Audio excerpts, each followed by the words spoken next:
We're now joined by today's pole winner, Carl Edwards. Carl, this is your first pole at New Hampshire and first pole since 2013. Thanks for pointing that out. Of course. Right back at you. Let's talk about the opportunity to start out front on Sunday in your car this weekend. It's a huge opportunity. I mean, this track is, it's tough. Well, for me, it has been very tough to pass at this track. And so qualifying, we knew would be important. And after the first couple of laps of practice, I knew we had a really fast race car. So qualifying went well.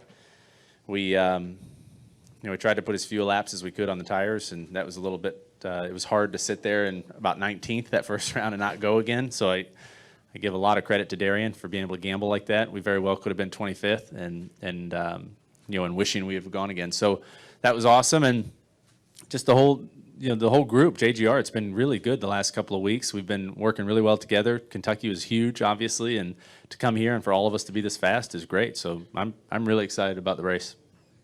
We'll go ahead and open it up to questions. Please state your name and affiliation. No, that's all right. Who cares? All right. In recent days, Louis Franco Reuters, in recent days, do you see any coincidence about the absence of Randy and milestones in your career?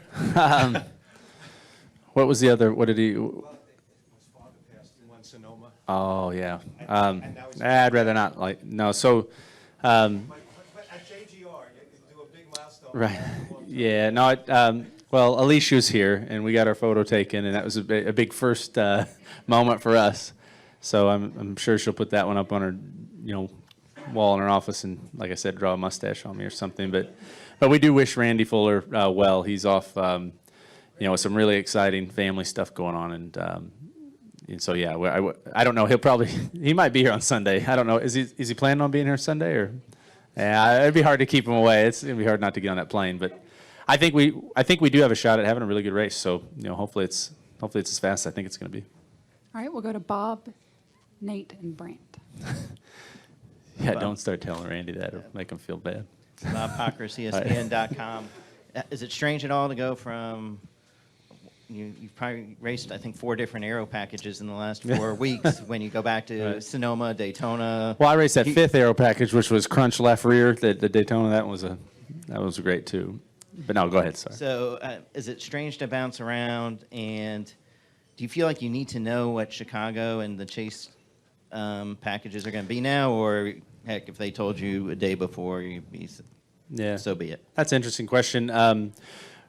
I grew up racing at 3 or 4 different racetracks where you race at the same racetrack with the same race car week after week after week, and the most notable change in my career was when I started driving in the truck series, the NASCAR truck series, and it was like every week was a new track. It was completely different. I mean, everything felt different, and I really enjoy that. I enjoy that challenge. So me personally, I know a lot of the drivers and probably definitely the team members don't agree with me, but I really don't care if we show up and they change the rules package halfway through the race. It doesn't bother me. So you're supposed to be able to adapt, and as long as it's the same rules package for everyone, it really doesn't matter. I mean, as long as everybody's racing the same thing, it's competition. I want to be very clear. I don't like a specific style of racing. I just like racing to be difficult, so that you have to try very hard and you have to work with your team.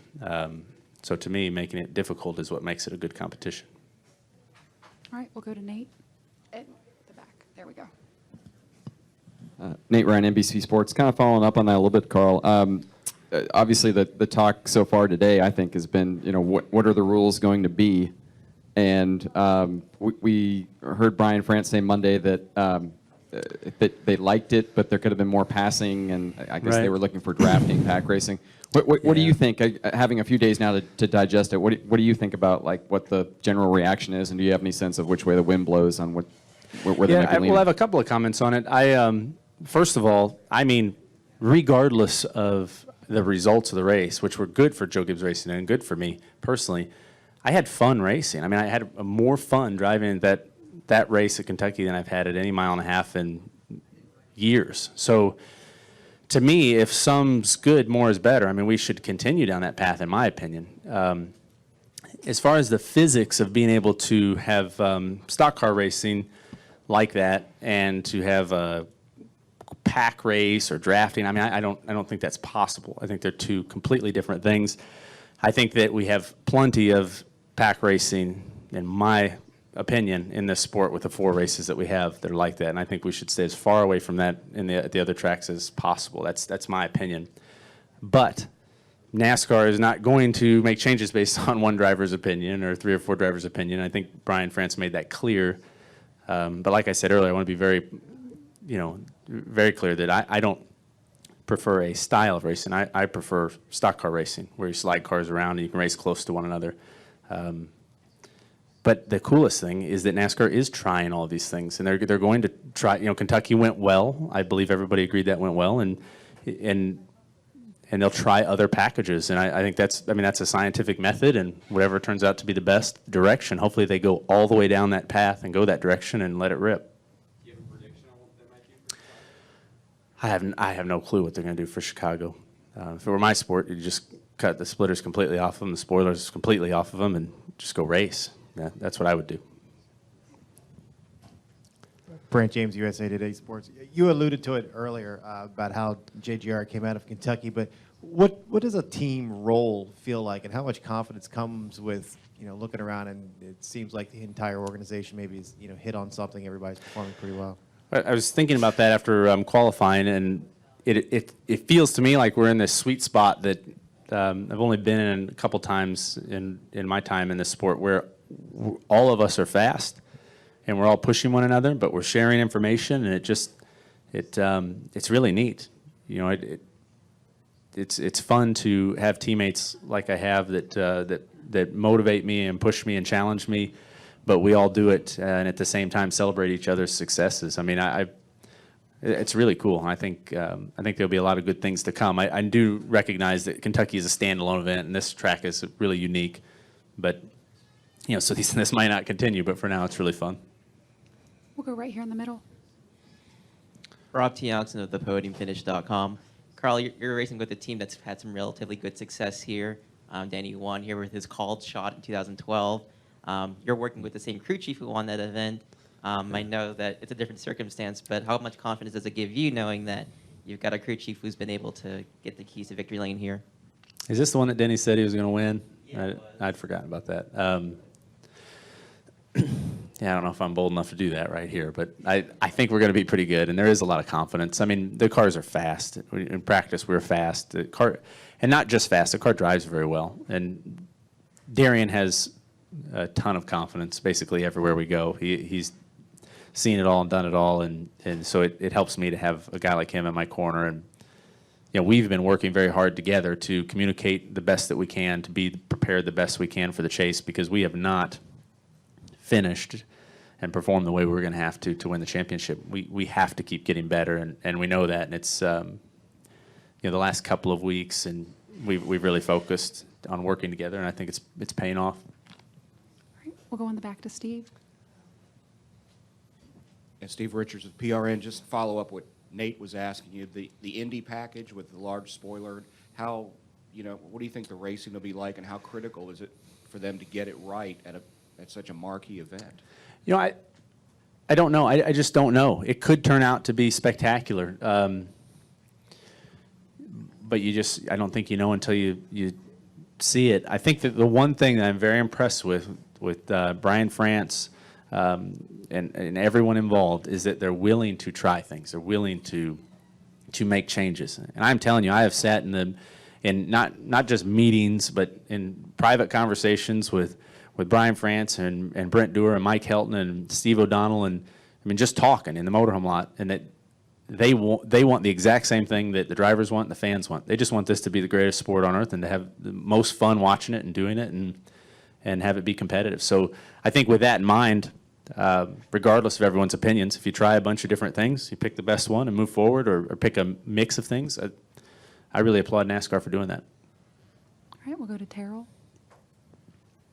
Terrell Covey, the Portsmouth Herald. I don't want to ask you to look too far ahead, but we're having a pretty strong weekend so far here, and you guys come back in a pretty important race in September. Yes. Looking ahead to that, how confident does this performance so far make you heading into that, and is there anything you can build off as you approach the chase? That's not looking too far ahead. We've already had that conversation this morning. this is a very important race, and we need to run well here, and we need to try some things tomorrow that we might not get a chance to try between now and the time we come back or during practice next time. And you just never know. You want to be best prepared you can be for the chase, and so this is an opportunity for us to do that. Any additional questions for Carl? All right. Oh, we'll go back here to Mark. Good, man. Mark Carroll, PRN. Just following up on the Indy thing, Carl, do you think that if we can get the NASCAR race to look a little bit like the IndyCar race with the passing at the end of in theory, that's what they're looking for. And if we get that, is that the kind of race that will kind of really light things up for NASCAR at Indy? Well, try to follow me on this. I don't want to be too, here's the way a race looks and the way a race is are two completely different things. I mean, you can take and just leave the pace car out there, and we can all sit in line, nose to tail, and I mean, that's a pretty good picture, but it's not a race. A race, to me, a stock car race is guys taking cars that are not meant to go that fast. They're not aerodynamic devices. They're just cars that go race on pavement, and they can race close, and guys have to manage the cars because they're heavy and they're powerful, and that's a race. And so I think it's a very fine line NASCAR has to walk on between putting on the best competition, which is one thing, and putting on the show that looks the best, which is another. I think that's kind of I just think there's less substance there. And in the long run, in my opinion, there are a lot of fans who turn on the TV and say, man, that's kind of interesting. And then they look at their buddy or their friend or their dad or somebody that knows a lot about racing and says, what's happening there? And if he says, man, those guys are manhandling those race cars, that's amazing. What's amazing? If he says, well, they just got their foot on the floor and they're just following each other around waiting for the last lap, I don't think that's as intriguing. All right, Carl, thanks for joining us, and good luck on Sunday. Cool. Thanks, guys.